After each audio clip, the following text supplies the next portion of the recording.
Hello everyone, welcome to channel learn with ease. आज का topic है पार्टनरशिप फंडामेंटल्स का, जिसमें हम सॉल्व करेंगे question number 63 chapter 1 TS Grewal की बुक से class 12 accounts. Online sessions, online classes के लिए आप मुझे इस नंबर पर व्हाट्सएप कर सकते हो, अपना नाम और क्लास। टेलीग्राम पर भी फॉलो कर सकते हो।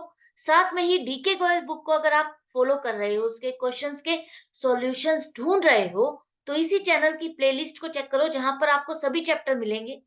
हर क्वेश्चन अपलोड किया गया है वहां पर, इजी एक्सप्लेनेशन, कॉन्सेप्ट क्लैरिटी और टिप्स और ट्रिक्स के साथ। साथ में ही आप कम्युनिटी सेक्शन में एमसीक्यूज देखोगे क्विज फॉर्मेट में, जिसे आप अटेम्प्ट करके अपने एमसीक्यूज भी स्ट्रॉन्ग कर सकते हो। तो अपने सभी डाउट्स को क्लियर करने के लिए प्लेलिस्ट से सभी क्वेश्चंस को प्रैक्टिस कर सकते हो, साथ में ही एमसीक्यूज भी स्ट्रॉन्ग कर सकते हो। तो बहुत कुछ है चैनल पर, तो चैनल को चेकआउट करो, विजिट करो, और अच्छा लगे तो सब्सक्राइब भी करो। तो आज के क्वेश्चन में देखते हैं कि राम, श्याम और मोहन तीन पार्टनर हैं, जिनकी प्रॉफिट शेयरिंग रेशियो 2:1:2 है।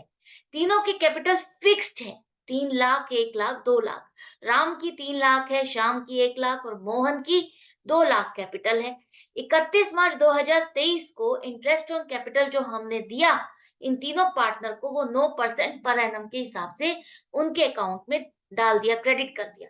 देना कितना था? 10% पर एनम, पार्टनरशिप डीड के अकॉर्डिंग। अब यहाँ पर हमारे पास जो प्रॉफिट है पूरे साल का, इस इंटरेस्ट को चार्ज करने से पहले, इस इंटरेस्ट को देने से पहले, यहाँ पर हमारा प्रॉफिट पूरे साल का हुआ था 2.5 लाख।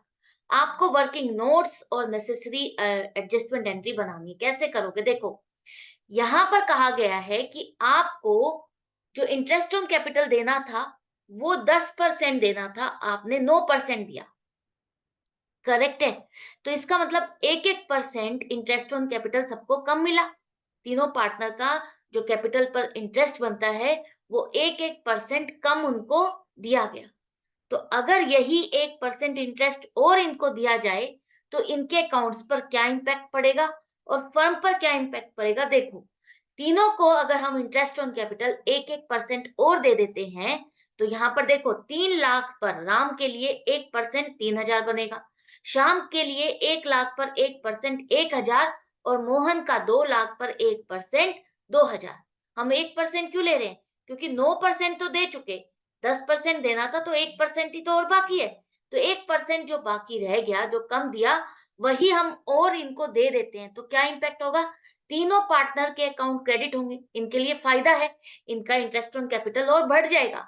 तो 3,000 राम का, 1,000 श्याम का, 2,000 मोहन का अकाउंट आप क्रेडिट करोगे, इनके कैपिटल अकाउंट में एडिशन होगा। ये जो आप इंटरेस्ट ऑन कैपिटल दोगे, ये एक तरह से क्या है? फर्म के लिए खर्चा है।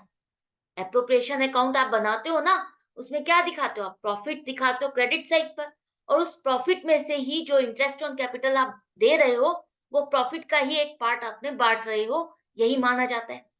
प्रॉफिट का ही डिस्ट्रीब्यूशन है ना, इंटरेस्ट ऑन कैपिटल। तो अब ये 6,000 रुपए आप ऑलरेडी बांट चुके हो, ऑलरेडी क्या कर चुके हो? बांट चुके हो पार्टनर्स में, उनकी प्रॉफिट शेयरिंग रेशो में। अब हम उनसे वापिस नहीं ले रहे, वापिस नहीं लेकर के हम जो इनका इंटरेस्ट ऑन कैपिटल बनता है, उनके अकाउंट में ये क्रेडिट कर देते हैं, और मान लेते हैं ये एक खर्चा है अब, जो हम भूल गए करना। तो इस खर्चे को अगर हम डालते हैं, तो ये तीनों पार्टनर को ही जाएगा, तीनों पार्टनर में ही डिस्ट्रीब्यूट होगा। खर्चा, नुकसान जो भी होता है पार्टनर्स में ही जाता है। तो पार्टनर्स में इसे हम डिस्ट्रीब्यूट करते हैं उनकी प्रॉफिट शेयरिंग रेशियो में। तो किसको कितना मिलेगा? देखो, 6,000 का 2:1:2 की रेशियो में डिस्ट्रीब्यूशन करते हो, तो मिलेगा राम को 2,400। इसका क्या मतलब है? 6,000 के 5 हिस्से करो, 5 में से 2 हिस्से राम को दो, तो 2,400 रुपए राम के अकाउंट को आप डेबिट करोगे। खर्चा है, नुकसान है, तो पार्टनर के अकाउंट को अगर आप में डालोगे, तो कहाँ डालोगे? डेबिट में डालोगे, उनका अकाउंट रिड्यूस हो जाएगा नुकसान से। तो यहाँ पर 2,400 राम, श्याम का 1,200 और मोहन का 2,400 से इन तीनों का अकाउंट आप डेबिट करो।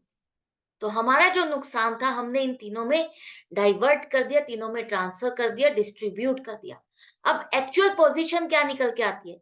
अगर ये इंटरेस्ट दिया जाता है, तो कितना किसके अकाउंट में क्रेडिट होगा, और यही नुकसान बांटा जाता है, तो डेबिट कितना होगा? अल्टीमेटली किसका लेना देना बनता है, बस वही निकालना है आपको। तो राम का देखो क्रेडिट ज्यादा बन रहा है 3,000 और डेबिट कम, मतलब कि 600 रुपए का जो डिफरेंस है वो क्रेडिट बनता है। उसके अकाउंट पे कम पैसा जमा किया गया, उसको इंटरेस्ट ऑन कैपिटल कम मिलने से उसका नुकसान हुआ, तो हम उसको क्या करेंगे, 600 रुपए उसके अकाउंट में क्रेडिट करेंगे, तो हिसाब किताब बराबर हो जाएगा। यहाँ पर श्याम के अकाउंट में क्या हुआ, श्याम के अकाउंट में 1,000 रुपए क्रेडिट होने थे, 1200 डेबिट, तो डेबिट ज्यादा है, मतलब कि उसके पास जो पैसा है वो हमने ज्यादा ट्रांसफर कर दिया।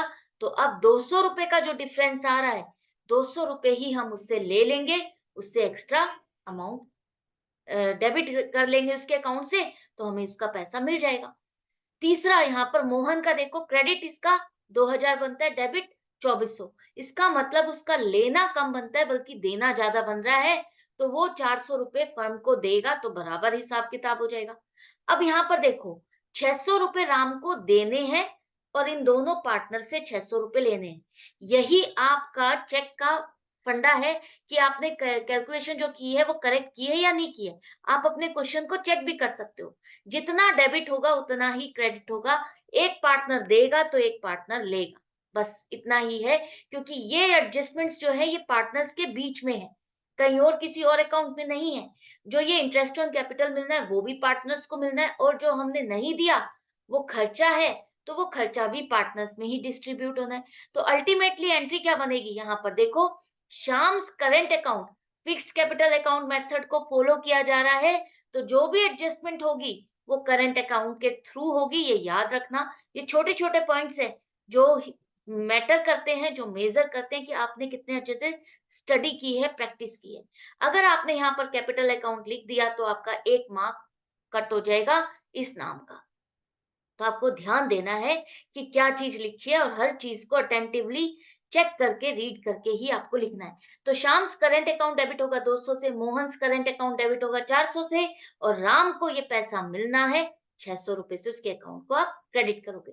तो इन दोनों के पैसे जो इनके पास ज्यादा चले गए थे उससे लेकर के राम को दे देंगे, तो हमारी करेक्शन हो जाएगी।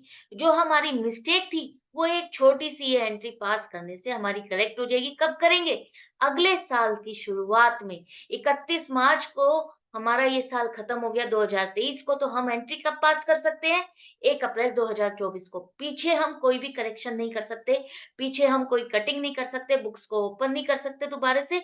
जो भी एडजस्टमेंट रेक्टिफिकेशन करनी है बुक्स क्लोज करने के बाद अगले साल की पहली तारीख को ही की जाएगी, तो ये फर्स्ट एंट्री आपकी बुक में डल जाएगी। तो आई होप ये आपको अच्छे से समझ में आ गया। कम दिया है तो कैसे करना है, ज्यादा दिया है तो कैसे रिवर्स करना है। क्वेश्चन नंबर 62 और 63 अगर आपने प्रैक्टिस कर लिया तो ये फंडा अच्छे से समझ में आ गया। तो मिलती हूँ नेक्स्ट वीडियो में नेक्स्ट क्वेश्चन के साथ। आपकी प्रैक्टिस के लिए आपको अपनी प्रैक्टिस कंटिन्यू रखनी है, अच्छे से जम के प्रैक्टिस करनी है ताकि अच्छे से परफॉर्म करो। Good bye and take care.